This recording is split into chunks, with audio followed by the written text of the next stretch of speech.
Professor, fala um pouquinho da Unimap, como que vai ser a Unimap agora em 2023? Nós estamos trabalhando aí, né, como é público, né, de conhecimento aí de toda a sociedade, a recuperação judicial que nós ingressamos, né, há um ano e meio atrás, tendo em vista aí os desafios, né, e há um montante de compromissos financeiros, dívidas, né, várias formas, né, modalidades de dívidas, e a recuperação judicial, né, depois do longo caminho aí de demandas, conseguimos finalmente a aprovação do plano, a homologação. Então, ou seja, uma etapa vencemos em termos de resolver o passado, né? Agora é cumprir o plano, é buscar os recursos, né? O novo plano ele está baseado em vendas de ativos para poder levantar os recursos para fazer frente às dívidas. Agora temos que pensar no presente e no futuro, né? Então, não é só uma recuperação em termos de pagar dívidas, mas é também recuperar a operação, né? de retomada, né? Das atividades, né? A volta dos alunos.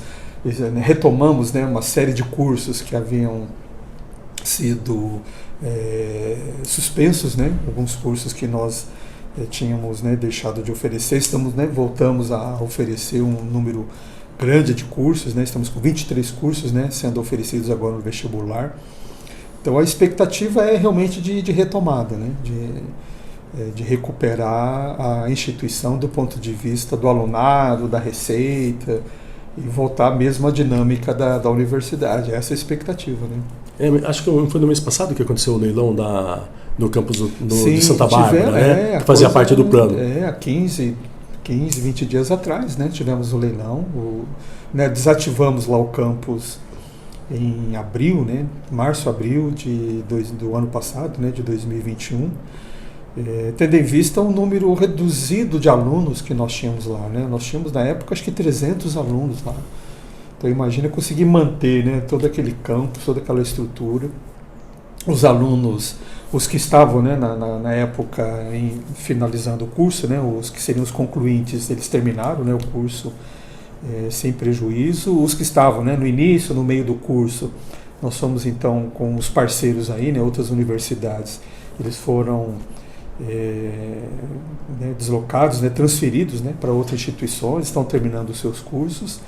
E finalmente então fizemos o leilão lá do campus, que é esse movimento que agora vai ser muito comum, né? Nós temos pelo Brasil aí vários patrimônios que estão listados lá, né, no plano de recuperação judicial, serão leiloados para que a gente possa fazer frente a esses compromissos, né? O campus de Lins também está nessa O campus de Lins também está na lista dos imóveis.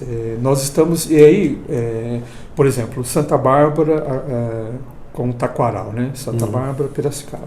Então, os cursos que nós oferecemos lá em Santa Bárbara, nós estamos trazendo para cá. Então, já temos autorização do MEC para a oferta do curso de arquitetura, que está no processo seletivo, e de engenharia de produção, né? Eram 2 cursos fortes que nós tínhamos lá em Santa Bárbara. O curso de engenharia civil ainda está, né, no processo de tramitação no MEC. Devemos ingressar agora, o ano que vem, também com o pedido de autorização para o curso de engenharia química. Então a ideia é trazer os cursos de Santa Bárbara para Taquaral. Lá em Lins, o movimento é o seguinte: nós temos o colégio lá, né, um colégio muito grande, né, que aliás o curso de odontologia começou exatamente lá nesse colégio. Porque lá nós temos hoje odontologia e direito.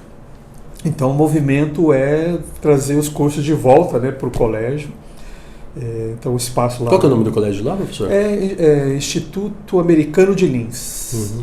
Que faz parte do grupo metodista. Que é parte do grupo. Do grupo metodista. É um colégio muito grande lá, centenário, um colégio... como a maioria das nossas escolas, né, fazem parte da história lá da cidade, da região. E, então nós estamos já com todos os projetos, os planos, né, com todo o processo arquitetônico lá, para trazermos o curso de Direito. Praticamente já está funcionando no colégio, porque Direito nós usamos sala de aula, laboratório de informática e biblioteca, que já temos lá no colégio. Então o Direito praticamente já está funcionando lá nesse espaço. Odonto não, né? Odonto exige um investimento lá maior em termos de, né, nós vamos levar as clínicas lá para o espaço do colégio, laboratórios. Inclusive laboratórios, a maioria dos laboratórios, a estrutura já continua lá, né? Então nós vamos apenas reativar, né, os laboratórios lá. O que efetivamente teremos que investir lá em Lins são as clínicas, né? Estamos já um projeto para construirmos clínicas novas. E o campus vai para leilão? E o campus vai a leilão. Certo. Professor, quantos alunos a Unimap tem hoje? Estamos com 1.000 alunos. Que legal. 1.000 alunos. E a intenção é ampliar em 2023 para quanto? O projeto agora, nós estamos com uma oferta aí que acreditamos efetivamente deveremos chegar a pelo menos 500, 600 novos alunos, né? Então a expectativa temos, né, turmas se formando, né, a expectativa é repor, né, o número de alunos que estão se formando e já tentar avançar um pouco. Então começar 2024 com 1.600 alunos. 23 já com um número já crescendo, né? Não sei se chegamos a previsão em função ainda, né, de toda a crise, né, interna, crise do país. O vestibular da Unimap acontece quando? Para o primeiro semestre? Está acontecendo. Já está acontecendo, porque agora tem o desde outubro. E é um processo todo ele eletrônico, informatizado. As provas são também da plataforma, né? Não tem nada presencial. O candidato ele entra lá no site da Unimap, já logo de cara ele já encontra a mensagem, o espaço para ele se inscrever para o processo. Tem lá todos os cursos, os passos, né, que ele tem que seguir, né, os dados. Ele faz a sua inscrição, que é gratuita. Ele faz a prova, né, ele agenda a prova, é uma prova de redação. Então ele faz a prova no próprio sistema. Acho que em 24 horas ele já tem o retorno e já toda a orientação para fazer a inscrição, né? Toda a documentação. Ele pode ir até lá no Taquaral para levar a documentação, mas ele pode encaminhar tudo via também eletrônica, a documentação. Ali todo o procedimento sem precisar ir essa lá forma de vestibular para qualquer curso presencial também. Todos os cursos. E a Unimap está investindo agora no EAD, né? Antes a Unimap não tinha, mas agora ela está investindo forte nessa parte do ensino à distância, né? Na verdade, o EAD é do grupo, né? Tem o grupo educacional metodista e tem a área do EAD. Então aqui em Piracicaba, como em todas as nossas instituições, é polo de educação à distância do grupo educacional. Certo. Então não é da Unimap. Não é da Unimap. Nós sediamos, né, o polo. Claro que tem, né, uma parceria, uma relação, né, de gestão do polo, inclusive de participação, né, nos resultados. Mas os cursos são oferecidos com a participação da Unimap, mas efetivamente pela Universidade Metodista de São Paulo. Certo. Né? Então os cursos são da Unesp, né, da Universidade Metodista de São Paulo, e que funciona aqui o polo, aqui em Piracicaba. Que tem professores, né, dos cursos hoje, em função aí do EAD, né, e de toda essa dinâmica que a gente viveu nesse período aí da pandemia. Então nós temos professores aqui da Unimap dando aula nos cursos também, né, na modalidade do EAD. Então é essa coisa assim muito híbrida, né, muito dinâmica, mas os cursos não são efetivamente da Unimap, né, são oferecidos pela Unesp, sediados aqui. Então nós temos participação, né, nos processos, mas a Unimap tem EAD? Não, nós oferecemos cursos EAD aqui, mas pela Universidade Metodista de São Paulo. Entendi. Quanto tempo o senhor está na reitoria, professor? Eu iniciei em fevereiro de 2020, né? Então estou indo aí 21, 22, estou indo para 3 anos, né? Já 2 anos, indo para 3 anos na reitoria. Quais são os avanços que o senhor tem para destacar para a gente desde que o senhor assumiu a reitoria da Unimap? Então, na área acadêmica, foi uma experiência muito difícil, né? Porque eu cheguei em fevereiro de 2020, em março fechou a universidade, né? Por causa da pandemia, né? Todas as escolas tiveram a suspensão das atividades presenciais. E assim, muito rapidamente, nós nos reinventamos ali para podermos dar continuidade as atividades acadêmicas através das plataformas, né? Então todo o trabalho teve continuidade, né? Os professores, professoras foram capacitados assim, né, em tempo recorde, estabelecimento das plataformas, toda a metodologia para não termos nenhum prejuízo, né? Então continuamos durante 2 anos com as aulas no formato à distância, né? Aulas síncronas. E aí depois, né, a partir já da metade do ano passado, algumas atividades começaram, né, na presencialidade, e esse ano voltamos 100% na presencial. Então, naturalmente, assim como todas as instituições, tivemos muitas dificuldades, muitos prejuízos, infelizmente, né, porque aqueles alunas que vieram para o presencial porque não queriam fazer curso à distância, aí só que de repente só tem curso à distância. Outro jeito. Então tivemos perdas, né, mas mesmo assim demos continuidade às atividades, e aí com a retomada, uma outra situação, né, porque é muito comum o que aconteceu, aquele professor, aquele aluno que nunca se adaptou à atividade à distância, nunca acreditou, né, na atividade à distância, mas de repente passou a acreditar, se viu obrigado a fazer e gostou, achou que é possível, né, achou legal. Então hoje nós, né, o que aconteceu? Isso é uma coisa que é geral para a educação do Brasil, tá? Pela primeira vez em 2022, o número de matrículas para o ensino superior no EAD foi maior que para o presencial. E a tendência então, é aumentar isso. Há uma migração, né, dos alunos para a modalidade EAD. Então é uma coisa natural, isso né, temos compartilhado com outras universidades, outras instituições, esse esvaziamento, essa perda de alunos no presencial. Então foi uma coisa assim, meio de modo geral.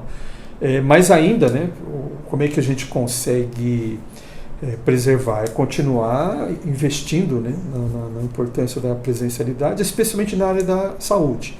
Então, hoje acabamos, né, tendo também um foco muito importante na área da saúde em função das nossas instalações, né, laboratórios, clínicas.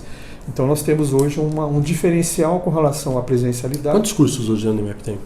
Nós estamos hoje oferecendo, são acho que 10 cursos que estão acontecendo hoje, presenciais, e estamos aí com mais outros 10 sendo retomados, né? Então a expectativa é minimamente oferecermos 20 cursos presenciais a partir do ano que vem. Pelo menos é a nossa expectativa, né? Está no processo seletivo aí. A escola de música, esse prédio Sim. da escola de música que Sim. tantas pessoas até fizeram campanha. Sim, né? Existia Salve a IPEM. Salve a IPEM e tal, né? Qual que é a situação do prédio Como que é? Ele também está no plano de recuperação judicial? Como que é? Qual que é a posição desse prédio? Aí nós temos que dividir duas situações, né? Uma é o prédio onde funciona a escola de música. Então esse prédio foi adquirido pela instituição, né, pelo IEP, pelo Instituto Educacional Piracicabano. Então ele é de propriedade do IEP, né, da mantenedora. Então ele está relacionado, né, nos imóveis lá para venda, na lista, né, dos imóveis que estão à venda. E o outro momento é a escola de música. Então a escola de música não está à venda, né, porque a escola de música, inclusive isso é estatutário, documental, ela foi doada pelo casal Mali para o IEP. Então todo o patrimônio, todo o acervo da escola de música. O IEP é Instituto Educacional Piracicabano. Tá. IEP.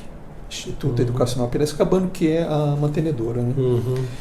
Inclusive as pessoas que conhecem ali o acervo, há quem diga, né, os especialistas dizem que o acervo vale até mais que o próprio prédio, né? Então nós temos um acervo ali, né, de partituras, de instrumentos, que foi doado e estatutariamente, isso é um documento, né, isso está registrado que o IEP é uma espécie de um guardião todo aquele patrimônio. Então, se caso o IEP não conseguir mais manter a escola de música, tiver que deve passar para outra instituição congênere e todo esse patrimônio, todo o acervo vai para essa instituição. Então a escola não está à venda, a gente nem pode vender a escola de música, né? O que está à venda é o prédio. Mas como é que vai ficar então eventualmente na venda? Porque também tem isso, né? Nós temos uma lista, né, uma relação grande de imóveis, que inclusive é uma lista móvel, né? Nós podemos inclusive, com acompanhamento do administrador judicial, incluir outros imóveis, tirar imóveis. Então, eu tenho dito isso, inclusive tivemos uma reunião com a Associação de Amigos, né, de Mali, que não é porque está na lista que efetivamente vai ser vendido, pode até ser que ele não seja vendido. Né? Pode ser que nós consigamos, né, outras vendas, consigamos levantar os recursos e não seja necessário a venda desse ou daquele outro imóvel. Segundo, esse é um imóvel que ele está na lista para a dívida tributária. E a dívida tributária, ela, né, você pode ter negociações aí de 100 parcelas, né, daquela dívida. Então, diferente da recuperação judicial em si, que nós temos 36 meses para cumprir a recuperação judicial, né? Ou seja, todas as dívidas, né, com os trabalhadores, com os bancos, com os fornecedores, né, todos aqueles 4 grupos, né, que estão na recuperação judicial, nós temos 36 meses para fazer praticamente todos os pagamentos.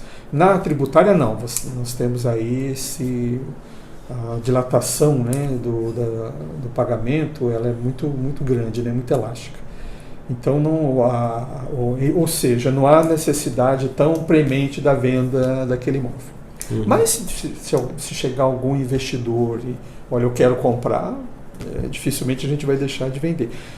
E ao mesmo tempo, nós temos grupos trabalhando com essas desmobilizações. Então, por exemplo, a relação de imóveis da tributária, não há um esforço assim dos grupos para venda, porque não há aquela necessidade imediata, diferente dos imóveis que estão listados lá para recuperação judicial. E aí o que faz com a escola de música? O nosso projeto, a intenção do IEP é manter a escola de música. Nós temos espaços, nós temos outros locais, temos outros espaços, apesar de toda a discussão que é feita, não, a escola de música tem que funcionar naquele prédio, porque ele foi construído para acolher a escola de música. Os tradicionais, né? Inclusive a própria professora Cidinha, ela cita isso no livro dela, que lá em meados dos anos 80, ela estava procurando outro espaço, porque eles não estavam mais conseguindo manter aquele patrimônio. Então, ela ia transferir a escola de música para outro espaço. Foi quando o IEP, na época o professor Almir, que era o diretor-geral, entendeu que não havia recurso na época, adquiriu o prédio e deu continuidade à escola.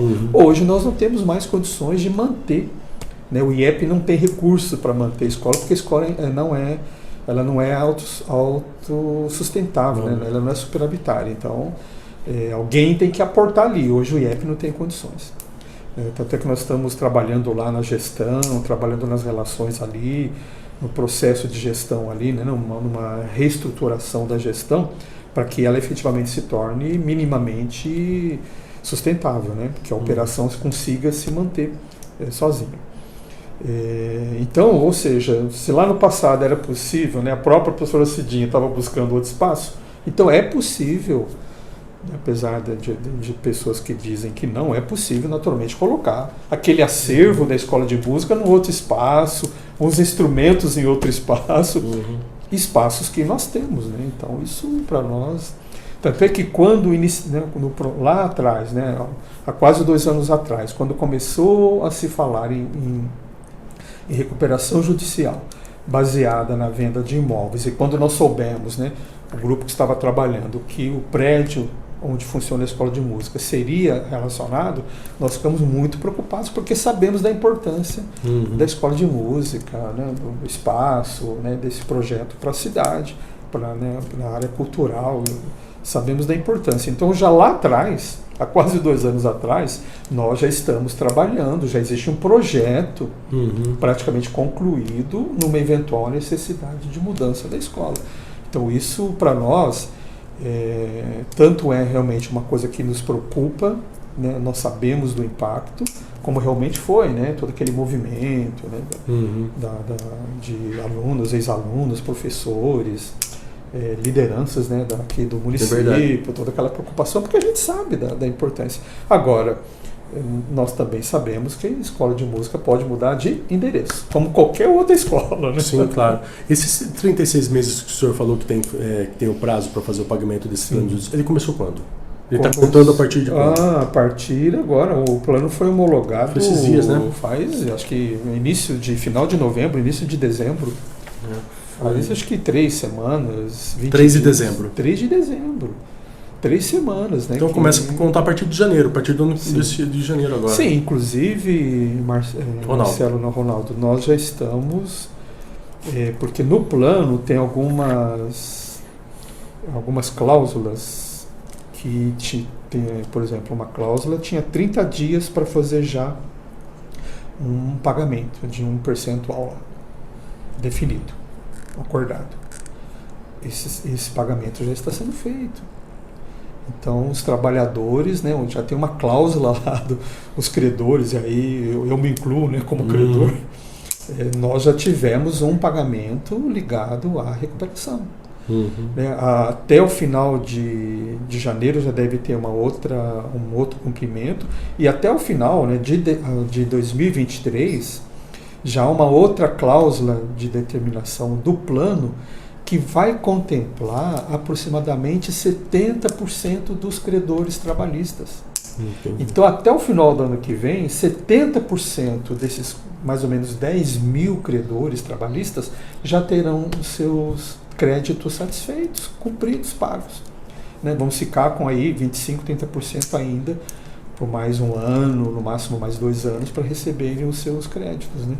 Então, é bem provável que seja cumprido antes dos 36 meses, então. Muito provável, porque nós temos algumas negociações já muito avançadas de patrimônios de alto valor, né? Como foi lá Santa Bárbara, 50 milhões. Nós temos um patrimônio lá em Porto Alegre que vale pelo menos 4 vezes mais que isso, pelo menos 200 milhões, que também já está muito avançado, né?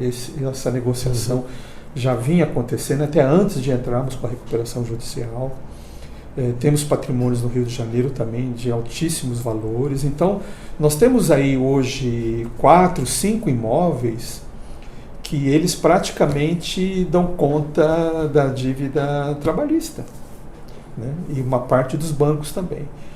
Então, ou seja, por isso que os nossos advogados, especialmente o doutor Luiz Roberto Ayub, né, que é uma referência em termos da lei, né, de recuperação judicial, quando eles receberam, né, o nosso, né, enquanto clientes, né, a nossa causa, e entenderam qual que era a estratégia para o pagamento, ele falou, não, isso daqui é extremamente factível, possível, e apesar de toda a contrariedade, que até hoje, né, essa discussão está lá no STJ, né, se uma associação pode ou não entrar, né, se beneficiar da lei da recuperação judicial. Então hoje a Metodista levou ao nível, né, federal, né, do STJ essa discussão, porque há muitas outras associações também, né, querendo, né, se beneficiar dessa lei. Então nós temos assim uma expectativa muito boa, né, de paralelamente, né, as ações que eu vinha comentando, né, acadêmicas, também do ponto de vista, né, estrutural, da infraestrutura, que precisamos, né, fazer ajustes, adequações, né, de atualização do nosso parque, né, tecnológico, do nosso patrimônio, a questão, né, da retomada, né, de investimentos, do crescimento, de novos cursos, porque tudo isso tem, né, um custo, né, e especialmente o cumprimento dos nossos compromissos, né, trabalhistas com quem está hoje, né, participando aí da quase 3 mil, né, funcionários, né, no grupo. Então, assim, a expectativa é muito boa, né? Nós estamos com muita esperança.